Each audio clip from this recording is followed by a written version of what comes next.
भारत माता की जय, भारत माता की जय। All Jammu Kashmir VDC union जिंदाबाद, all Jammu Kashmir VDC union जिंदाबाद, all Jammu Kashmir VDC members union जिंदाबाद।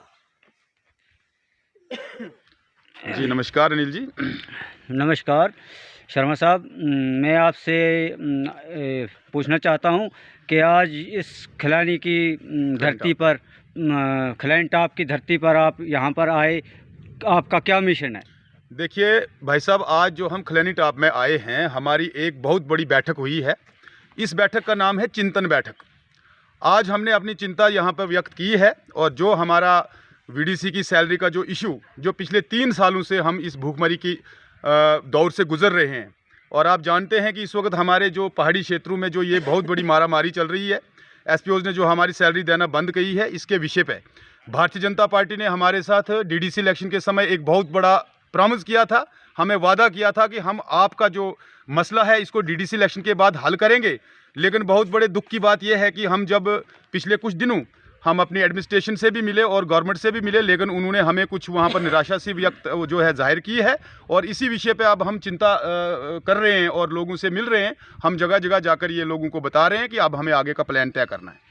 अब मेरा दूसरा सवाल आपसे है शांति जी, कि आप मुझे बताएं, आपकी जो मीटिंग हुई है अभी 16 तारीख को हाई कमांड के साथ, उन्होंने क्या रिस्पांस दिया आपको? देखिए, हमारी जो मीटिंग है वो 15 तारीख को Jammu Trikuta BJP head office में हुई थी।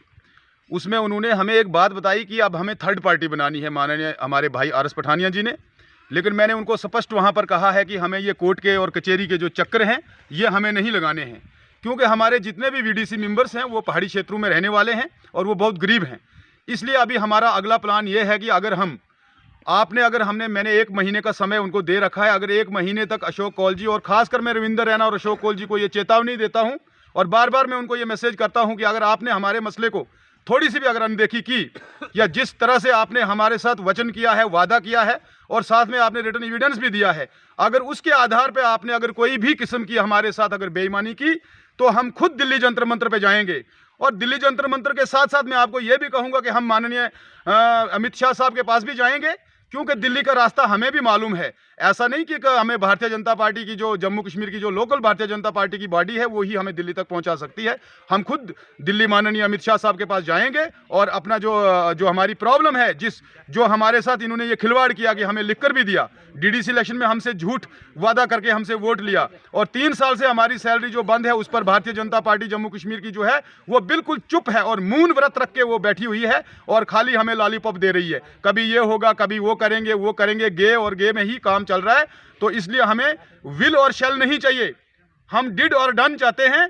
अगर 10 दिन 15 दिन, यानी हमने 10 मार्च को ये हम अपने आप मीटिंग में हमने ये तय किया है कि हम 10 मार्च को दिल्ली के लिए हम जो है अपनी यात्रा शुरू करेंगे, और दिल्ली हम 10 मार्च को जाकर हम जंतर मंतर पर बैठेंगे। अगर हमें माननीय अमित शाह साहब के साथ नहीं मिलने दिया गया तो हम जंतर मंतर पर बैठेंगे। अगर हमें मिलने दिया तो हम अपना मसला उनके आगे रख के, और अशोक कौल, रैना जी और जितनी भी हमारी जम्मू कश्मीर की भारतीय जनता पार्टी की ये जो लोकल एडमिनिस्ट्रेशन है, इस भारतीय जनता पार्टी की इस लोकल गवर्नमेंट का हम उनको बताएंगे कि ये हमारे साथ झूठे वादे करते हैं और बाद में हमको धोखा देते हैं।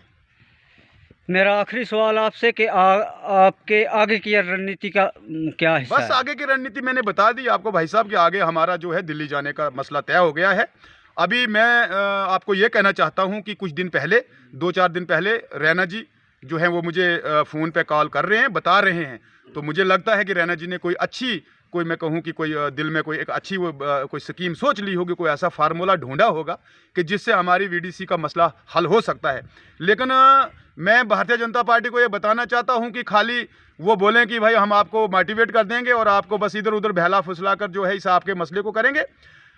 अगर आने वाले अगले असेंबली इलेक्शन से पहले हमारा मसला हल नहीं हुआ तो फिर आप खुद ही जानते हैं कि आगे क्या होगा।